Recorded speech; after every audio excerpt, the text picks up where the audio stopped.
Salut tout le monde et bienvenue dans les années 70! Non, je refuse. Kijiji n'existait pas à l'époque. Attendez, je vais aller tourner mes notifications off. Ça pourrait peut-être m'aider pour la crédibilité de cette vidéo. Et non, mais bon matin tout le monde, ça fait plaisir aujourd'hui de passer une autre journée, en fait un autre défi 24 heures dans une décennie précédente. Et là, on est rendu aux années 70 si vous avez suivi un peu ma série, sinon je vais vous laisser le lien de la playlist ici ou là. Les années 70, quand j'étais plus jeune, je me souviens que je trouvais ça un petit peu quétaine. J'étais pas trop fan de l'esthétique en général parce que comme je vous ai déjà dit, je préfère grandement les années 40 à 60. Mais j'avoue qu'il y a aussi du bon dans les années 70, entre autres la musique. On va tout voir ça tantôt, je vais me transformer, je vais faire un look vraiment réaliste années 70.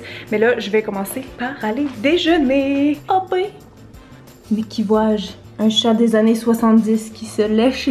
Je viens de réaliser que j'ai dit déjeuner, mais en fait, si vous regardez la taille de mon assiette, on parle plutôt de bruncher ici. En faisant mes recherches pour la vidéo, je me suis rendu compte que le brunch, apparemment, c'est devenu plus populaire dans les années 70. Et quand je fais mes références historiques comme ça, je parle évidemment en Amérique, hein, parce que je peux pas dire pour chaque pays dans le monde. Donc c'est pour ça que je me suis fait une belle assiette bien garnie avec des petites patates, des fruits, des toasts, fromage et quiche. C'est une petite quiche sans croûte, je sais, ça a l'air d'une omelette, mais apparemment que la quiche c'était rendu un plat super populaire au début des années 70. Apparemment que c'était aussi à cette époque-là qu'on a commencé à parler du fameux cholestérol, donc il y aurait peut-être eu une petite baisse au niveau des déjeuners classiques style œuf, bacon, mais en même temps les œufs on les retrouvait un petit peu partout. Entre autres, il y a McDonald's qui avait sorti son fameux œuf McMuffin. Il y a le yogourt aussi que j'ai trouvé qui s'en tenait plus populaire à cette époque-là, et ça se peut fort bien parce que c'est vrai, on l'a pas vu apparaître dans mes vidéos précédentes, donc j'ai l'impression effectivement que le yogourt c'est quelque chose qui s'est vraiment popularisé dans les années 70. Je pense qu'il y a même du monde qui en faisait à la maison avec leur, comment on appelle ça, yogourtière? Je sais pas quoi. Vous savez quoi? C'est quand même le fun de bruncher un mercredi. Faudrait que je refasse ça plus souvent. Bon là on va continuer avec le maquillage et je veux juste vous mettre en contexte un peu, tu sais, vous montrer des images d'inspiration et tout, mais il faut savoir qu'il y avait plusieurs looks maquillage dans les années 70 parce qu'en fait à cette décennie là il y a eu vraiment une explosion des genres musicaux contrairement à autrefois, donc ça l'a mené à différents styles vestimentaires qui ont mené donc à différents styles de maquillage, coiffure, etc. Et donc c'est pas compliqué, si vous étiez plus le style hippie, ben probablement que vous seriez no make-up ou un maquillage très naturel. Si vous étiez plus dans le genre disco, peut-être que là ça serait des produits plus nacrés, tu sais, avec des finis, c'est ça, un petit peu perlé, iridescent. Et sinon, ben peut-être vous êtes un peu entre les deux, quoi, une fille un peu girl next door, qui est plus le look pour lequel je m'enligne aujourd'hui. En fait, au début des années 70, le look au niveau des yeux, ça ressemblait quand même un petit peu aux années 60, mais on laissait tomber petit à petit la grosse banane, tu sais, le creux hyper marqué, le gros liner et tout ça. Alors c'est parti pour le petit tutoriel. Je vais d'abord unifier mon teint à l'aide évidemment de fond de teint liquide et de cacherne. Le teint, je dirais qu'en général il était assez naturel, tu sais, un fini un peu satiné, mais on n'est pas dans quelque chose de mat, poudré comme dans les années 30 et 40 par exemple. Ensuite, comme mon fond de teint était un peu pâle et que c'était quand même aussi tendance à l'époque, j'ai appliqué du bronzer de manière assez générale sur mon visage et j'ai oublié le blush, mais on va le faire tantôt. Donc là, je suis passée à mes sourcils. Les sourcils des années 70, ils étaient quand même assez fins, un peu comme dans les années 60, donc on les maquille peu. Vous voyez ma photo d'inspiration, oui, on va y aller dans le petit vert pomme. Il y avait des couleurs quand même assez flashy sur les yeux à l'époque, là on n'était pas trop dans les tons terres, c'était plus comme du bleu, du mauve, du rose, des couleurs comme ça. Et j'ai choisi d'y aller pour un look un peu fin des années 60, là, c'est-à-dire que j'ai reproduit un peu une espèce de cut crease, donc en mélangeant uniquement du vert et du blanc. Mais j'aurais pu mettre aussi le vert partout sur ma paupière supérieure et inférieure. C'est un look qu'on voyait souvent, le all over color si on veut. J'ajoute un petit peu de crayon en bas et en haut au coin externe de mes yeux. Estompé parce que comme j'ai dit tantôt, on est loin du gros liner thick des années 60. Par contre, le mascara, c'était quelque chose qu'on a conservé de la décennie précédente, donc les yeux un peu style poupée. On aimait ça encore du mascara en haut et en bas. Donc j'ajoute un petit peu de blush abricot et je termine mes lèvres avec une couche de gloss brillant.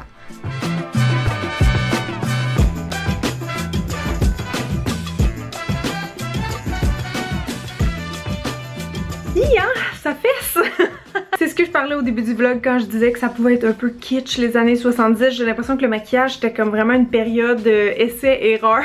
C'est fou comment le maquillage a évolué. Tu sais, aujourd'hui c'est des routines de genre 30 produits.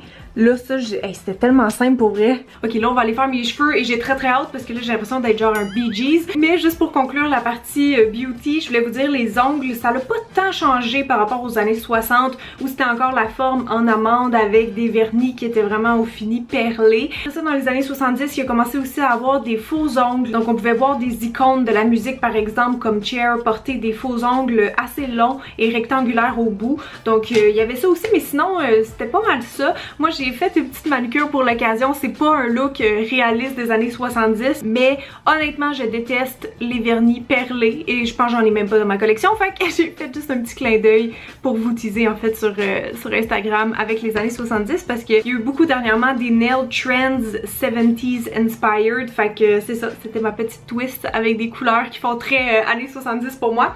Mais là, on va passer à la coiffure.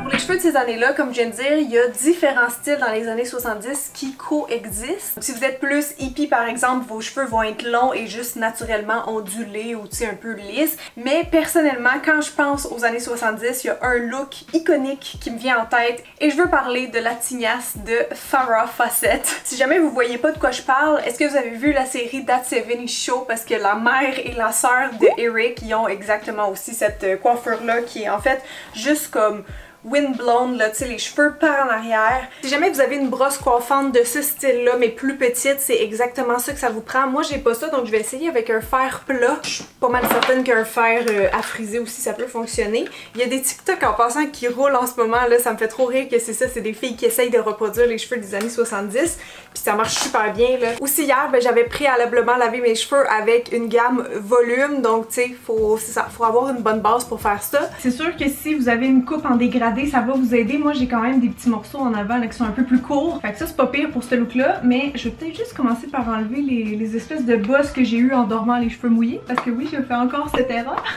Oh, c'est tellement humide aujourd'hui, checker. Mes cheveux collent sur moi. Mais c'est parfait parce que qui dit humidité, dit volume. Ok, je vais faire un petit test. Après ça, je pense que je vais aller chercher une fan parce que je suis en train de cuire. On enroule vers l'arrière. Mais c'est ça, faut pas que je parte trop, sinon ça va friser. Fait que genre juste de même. Oh mon dieu, je sais pas comment faire ça. Ah!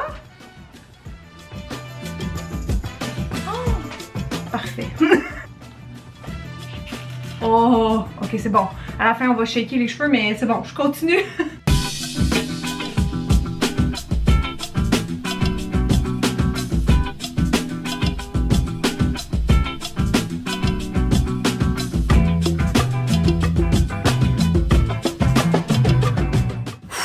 Aïe aïe, je sais pas si c'est de la chaleur, mais je rush ma vie. J'arrête pas de faire des retouches, puis ça empire à chaque fois. Mais là, je pense que c'est mieux. Parce que je trouvais que je manquais un peu de cheveux, genre vraiment par en arrière. Mais là, c'est parce que sur TikTok, le monde, ils font juste friser, genre les tips à l'horizontale. Sauf que je viens de flasher que ça serait vraiment mieux, en fait, que je frise à la verticale si je veux que ça fasse cet effet-là dégagé du visage. Et comme de fait, je trouve ça vraiment mieux. Là, je vais remettre du spray. Shaker un peu ma tête à l'envers pour donner du volume. Sinon, ouais, un petit peigne comme ça là, pour juste comme crêper rapidement là, pour que la boucle elle se tienne. Je pense que c'est le best. Ça donne aussi la petite texture de cheveux, tu sais, pas trop lisse, pas trop parfait. Là, tu parles! Je commençais à stresser un peu là. L'heure de vérité. Ah. Oh! Là on l'a, je vois genre Kitty là dans That 70's Show. Ok.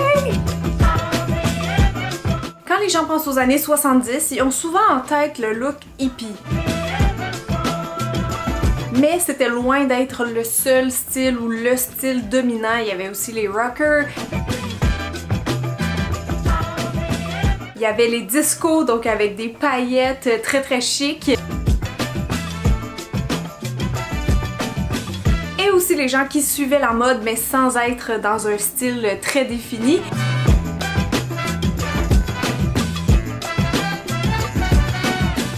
Oh my goodness! Oh mon dieu, je me file en ce moment. Je trouve que ça marche parfaitement. Voilà, le petit look preppy, années 70. Je vais vous dire de où viennent les trucs. En fait, cette belle chemise, elle date de l'année passée, mais c'est de la petite garçonne. Puis je trouve qu'elle fait absolument 70s. Tu sais, déjà, les chemisiers, c'était quelque chose qu'on voyait souvent avec les cols bien pointus comme ça. Le pattern de fleurs, les couleurs, pour moi, ça crie les années 70. Les pantalons, évidemment, c'était la mode des pantalons pattes d'éléphant. C'est la première fois qu'on a vu apparaître ça. Et honnêtement, ceux-ci sont évasés. Pas autant pattes d'éléphant que j'aurais aimé. C'est sûr que moi, je le vois un peu parce que je suis habituée genre de porter des skinny jeans. Mais c'est les plus pattes d'éléphant, les plus évasés que j'ai pu trouver en magasin. Honnêtement, j'ai cherché comme une folle il y a 2 jours dans un centre d'achat. J'étais allée dans toutes les boutiques, mais il y en a plus, là, des pattes d'éléphant comme dans les années 70. C'est très dur à trouver, même en friperie. Donc, j'ai pris ceux-ci qui viennent de chez Reitmans. Et non, pour vrai, je trouve que ça le fait. J'ai mis ça avec des talons que, idéalement, j'aurais aimé qu'ils soient noirs. Mais comme j'essaie de toujours récupérer qu'est-ce que j'ai déjà à la maison, je trouvais que ceux-là, avec le style arrondi un peu, le talon qui est plus large, ça nous rappelle quand même un petit peu les high heels de l'époque. Il y avait aussi les bons vieux souliers plateforme, hein. Malheureusement, ça, on n'en trouve plus dans les magasins aujourd'hui. Donc, c'est pour ça que j'ai mis ça, mais je pense que ça le fait, honnêtement. J'ai même mis ça avec une petite ceinture, parce que souvent, il y avait des ceintures comme quand même assez larges. Puis celle-là, je pense, je sais pas si ça vient de ma mère, mais je trouve qu'elle fait tellement rétro, là, genre on a toutes les couleurs des années 70 ici, checké, ça fit. Fait que pas peu fière de mon look, mes amis. J'ai l'impression que je pourrais aller danser live dans une discothèque, puis ça serait nickel.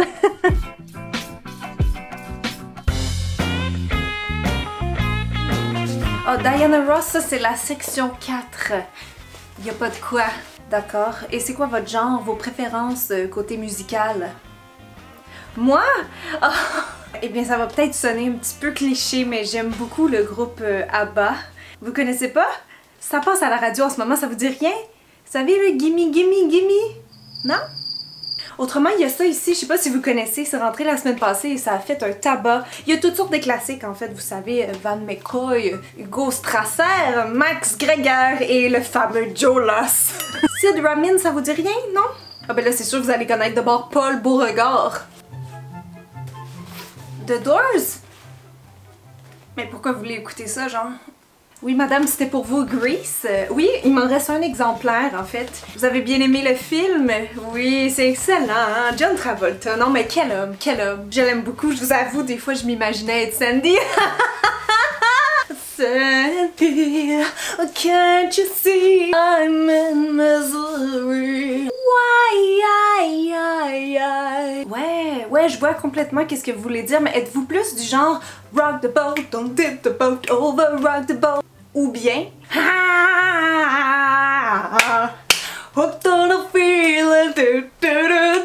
Parfait, donc pour ces 18 vinyles-là, ça va vous faire un total de 2 et 6, s'il vous plaît. Oh, vous avez pris Elton! Oh mon dieu, ça c'est bon. Hey, non, mais ça là, ça c'est un classique.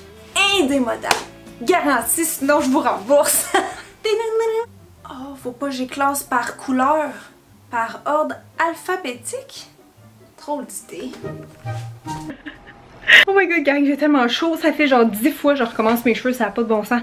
Il va mouiller d'une seconde à l'autre. C'est pour ça que c'est humide de même. Il fait vraiment pas beau. Vous aurez vu que je suis toujours sur le marché du travail. En fait, là, dans les années 70, beaucoup de femmes étaient officiellement revenues au travail. Puis moi, je me suis dit que je pourrais être une disquaire parce que la musique, ça avait quand même une importance capitale dans les années 70. J'étais en train d'apprendre à danser le hustle. Ça a l'air qu'ils faisaient ça dans les années 70. Alors, essayons. Shall we?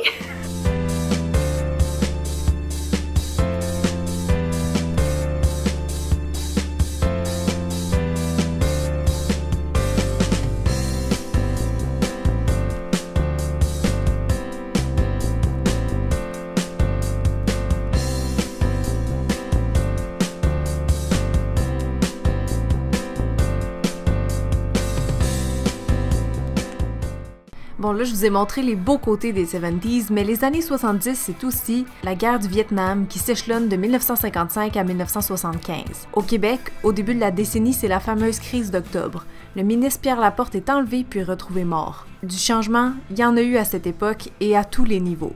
Saviez-vous par exemple que c'est en 79 que les Québécoises ont pu obtenir le congé de maternité de 18 semaines sans risquer de perdre leur emploi? Et oui, on continue d'avancer la condition féminine petit à petit.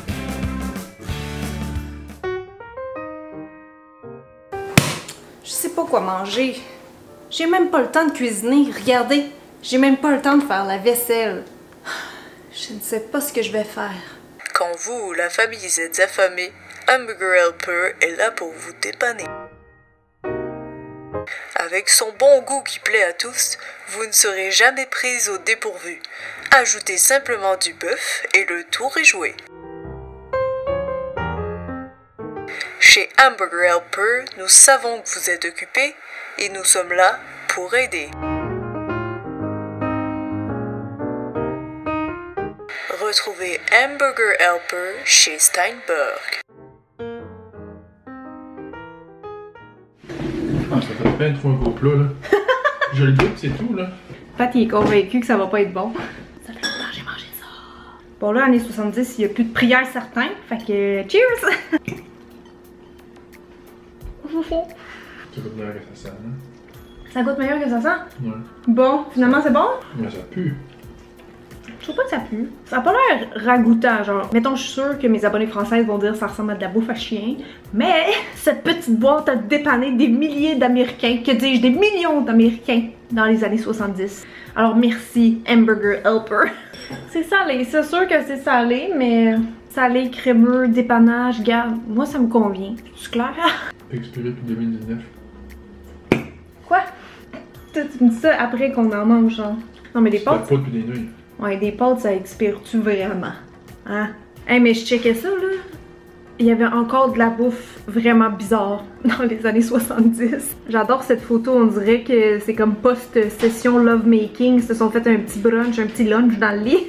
On a ça ici, vous voyez qu'est-ce qu'on mangeait au déjeuner. Ensuite, Hamburger Helper, l'original. McDo. Oh, ça c'est dégueulasse. Ben, j'ai pas goûté, mais je me doute que là, c'est des bananes avec la sauce hollandaise. J'attendais le petit wash à patte, ok? Attends, veux-tu voir pire? Viens voir ça, ça vaut la peine. Ça a pas de maudit bon sens. Du spaghetti au jello. J'essaye de comprendre. Ça aussi, c'est à n'y rien comprendre. C'est une salade fourrée. Fait que, bonne app! Bonne nuit! Non, c'est pas vrai. Faut que je me démaquille avant. Je vais me démêler les cheveux aussi parce que j'ai fait tellement de couches de fixatifs et de refrisage que c'est rendu un petit nid d'oiseau. En tout cas, j'espère que vous avez aimé passer la journée dans les années 70 avec moi. J'ai l'impression que pour les gens qui ont connu cette époque-là, ils en gardent majoritairement des bons souvenirs. Il y en a beaucoup qui vont vous parler de la musique, évidemment des concerts, toutes les belles rencontres sociales qui viennent avec ça.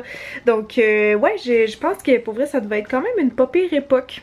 Assez mouvementé, par contre, il y a eu comme des excès ou des extrêmes, puis j'ai l'impression que ça va peut-être se continuer un petit peu dans la prochaine décennie. D'ailleurs, si vous n'êtes pas encore abonné, abonnez-vous pour pas manquer ça. Je pense que tout le monde, dont moi, on attend fébrilement de me voir avec les cheveux crêpés, genre ça de gros. Stay tuned parce qu'on va voir ça dans le prochain challenge 24 heures. Bye tout le monde!